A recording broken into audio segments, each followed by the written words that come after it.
सुप्रभात मेरे प्यारे, आज आपको पढ़ाएंगे हम हिंदी वर्णमाला के भेद। वर्णमाला जैसे इसके पहले भी मैंने आपको वर्णमाला के बारे में बता दिया है।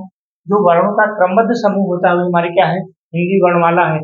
जो जो हमारी भाषा है, भाषा के हमारे मुख्य रूप से 3 प्रकार हैं, मौखिक भाषा, लिखित भाषा और सांकेतिक भाषा।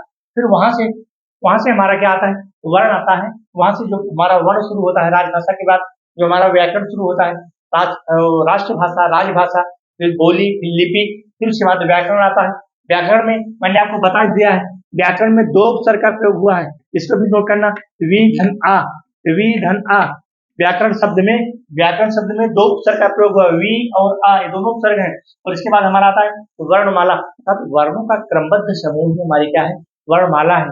वर्णमाला, इसी को हम वर्णमाला कहते हैं, इसी को हम वर्ण विचार कहते हैं, इसी को हम अक्षर कहते हैं, इसी को हम ध्वनि कहते हैं। बहुत सारे इसके नाम हैं, इसके वर्णमाला के। आज हम पढ़ेंगे वर्णमाला के भेद। तो जो वर्णमाला के मुख्य रूप से 2 भेद हैं, स्वर और व्यंजन। स्वर के मुख्य रूप से 2 भाग हैं, ह्रस्व स्वर और दीर्घ स्वर। और तीसरा हमारा आ जाता है उच्च स्वर। अगर ऑप्शन में 3 दिया तो आपको 3 पे टिक करना है। स्वर हमारे कितने हैं, 11 हैं। कौन कौन है, इसको आप नोट करना। छोटा आ हो गया, ठीक है, छोटा आ हो गया, बड़ा आ हो गया, छोटी ई हो गया, और इसके बाद बड़ी ई हो गया, छोटा ऊ हो गया, बड़ा ऊ हो गया, और इसके बाद हमारा हो गया ए, और इसके बाद हमारा आई आ जाता है। फिर हमारा आ जाता है ओ और औ, हमारा औ, और इसके बाद हमारा एक आ जाता है ऋषि। 1 2 3 4 5 6 7 8 9 10 11, ये हमारे कौन हो गए, स्वर हो गए। अब इसमें बंटवारा हो जाता है, ह्रस्व स्वर कौन है, दीर्घ स्वर कौन है, प्लुत स्वर कौन है, इसको हम बाद में बताएंगे अगले वीडियो में। और यहाँ 33 व्यंजन है, जो हमारे 33 व्यंजन, जो हमारे जिसको हम मूल ध्वनियों के नाम से भी जानते हैं, इन्हीं 33 व्यंजनों को जो हमारे क ख ग घ है, ये हमारे क्या है, व्यंजन है, व्यंजन वर्ण है। ठीक है, क्या है, ये व्यंजन वर्ण है। तो 33, इनको भी आपको ध्यान रखना है। और हमारे क्या हो गए, इसके भाग हो गए। ठीक है, और इसी प्रकार से हमारे व्यंजन के भी हमारे भाग हो जाते हैं। कौन कौन है, इसके भी आपको हम व्यंजन के भी भाग बता देते हैं। इसका भाग हो गया हमारा क्या, स्पर्श व्यंजन। ठीक है, स्पर्श हो गया, और इसके बाद हमारा हो गया अंतस्थ व्यंजन। क्या हो गया, अंतस्थ व्यंजन। यहाँ भी ध्यान देना आपको, ये अंतस्थ व्यंजन हो गया। ठीक है, अंतस्थ, ये हमारा हो गया अंतस्थ व्यंजन हो गया। ठीक है, अंतस्थ हो गया। और एक हमारा हो गया जो है अंतस्थ और ऊष्म व्यंजन, ऊष्म, ये हमारे व्यंजन के भाग हो गए, ऊष्म व्यंजन। ठीक है, इसको भी ध्यान में आपको रखना है।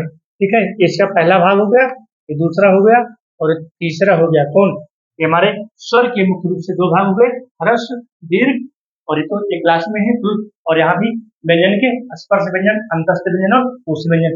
अब इसके जो पाठ का विभाजन है, स्पर्श व्यंजन कौन कौन है, अंतस्थ व्यंजन कौन कौन है, ऊष्म व्यंजन कौन कौन है, इसको हम करें आपको अगले वीडियो में। ठीक है, एक एक पार्ट का आपको हम विभाजन करेंगे, क्योंकि यहाँ एक साथ पढ़ा देना आप समझ नहीं पाओगे। व्याकरण को समझने के लिए व्याकरण वह चीज है, व्याकरण का मतलब ही होता है किसी चीज को ऑपरेटिव करना, किसी चीज का ऑपरेशन करना। व्याकरण में 2 उपसर्ग का प्रयोग हुआ, वी और आ, यहाँ पर 2 उपसर्ग का प्रयोग हुआ, ध्यान देना। और इस प्रकार से मैंने आपको बता दिया, यहाँ पर ह्रस्व स्वर को अगर समझना है तो आप समझ लीजिए। यहाँ पर इसको हम थोड़ा सा समझा देते हैं, यहाँ इसको हम बता देते हैं, यहाँ पर आपको हम समझा देते हैं ह्रस्व स्वर। थोड़ा सा इसमें समय कम लगेगा, चलो इसको भी मिटा देते हैं। और यहाँ पर हम आ जाते हैं ह्रस्व स्वर। ठीक है, ह्रस्व स्वर, चलो यहाँ लिख लेते हैं ह्रस्व स्वर। ह्रस्व स्वर कौन कौन है हमारे ह्रस्व स्वर, इसको आप नोट करना। ठीक है, ह्रस्व स्वर को नोट करना। यहाँ पर हमारे ह्रस्व स्वर कौन कौन है, हमारे ह्रस्व स्वर हो गए छोटा आ, छोटी ई, ठीक है, छोटा आ, छोटी ई, छोटा ऊ, और हमारे हो गए क्या, एक और हमारा हो जाता है ऋषि, ये हमारा हो जाता है ऋषि। ठीक है, ये हमारे क्या है, ह्रस्व स्वर है, ये हमारे क्या है, ह्रस्व स्वर है। इसको आपको ध्यान में रखना है। ठीक है, इस प्रकार से आपको हमारे ह्रस्व स्वर की श्रेणी में आ जाते हैं। इसी प्रकार से हमारा ह्रस्व स्वर का मतलब होता है जिसके उच्चारण में कम समय लगता है, अर्थात मुख से वायु कम मात्रा में निकलती है, मुख से बाल कम मात्रा में निकलती है, उसको हम कहते हैं ह्रस्व स्वर। ये हमारे हैं, ठीक है। ह्रस्व स्वर अर्थात मुख से बाल कम मात्रा में, जैसे हमने यहाँ बोला आ, तो मुख से बाल कम निकल रही है, छोटी ई, ये मुख से बाल कम निकल रही है, और छोटा ऊ मुख से बाल कम निकल रही है, और ऋषि बोले यहाँ भी मुख से बाल कम निकल रही है। तो हमारे ये हो गई 4 ह्रस्व स्वर। प्रश्न पूछेगा कि ह्रस्व स्वर की संख्या कितनी है, तो टोटल आपको 4 बताना है। ये हमारे हो गए 1, 2, 3 और 4, ये हमारे क्या है ह्रस्व स्वर। बाकी जो हमारे बच जाते हैं 7 हमारे चारे हो गए, ठीक है। जो हमारे 7 बच जाते हैं, जैसे क्या क्या क्या बचा, बड़ा आ बचा, और उसके बाद बड़ी ई बची, और ए बड़ा ऊ बचा, ठीक है। और इसके बाद ए बचा है, आई बचा है, और ओ बचा है, और औ बचा है। क्या बचा है, औ बचा है। ये हमारे 1, 2, 3, 4, 5, 6, 7, ये हमारे क्या हो गए दीर्घ स्वर हो गए। अर्थात इन वर्णों के उच्चारण में ह्रस्व स्वर की अपेक्षा अधिक समय लगता है।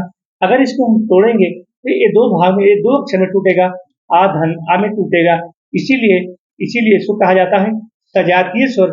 यहाँ भी ध्यान देना मेरे प्यारे, इसीलिए इसको कहा जाता है सजातीय स्वर। कैसा स्वर है, ये सजातीय स्वर है। कैसा स्वर है, ये सजातीय स्वर है, ठीक है। ये जो हमारा आ है ये सजातीय स्वर है, इसको ध्यान देना। और यहाँ पर ये जो ई हमारा है यह भी सजातीय स्वर में आएगा, ठीक है। और ऊ भी हमारा, ये भी हमारा क्या है सजातीय स्वर है, और ऊ भी हमारा क्या है सजातीय स्वर है। लेकिन यह हो जाएगा विजातीय स्वर। विजातीय स्वर का मतलब होगा आधन ए, आधन ए जब ये टूटेगा, आधन ए में टूटेगा। अब ये हमारा क्या हो गया, ये हमारा हो गया विजातीय स्वर।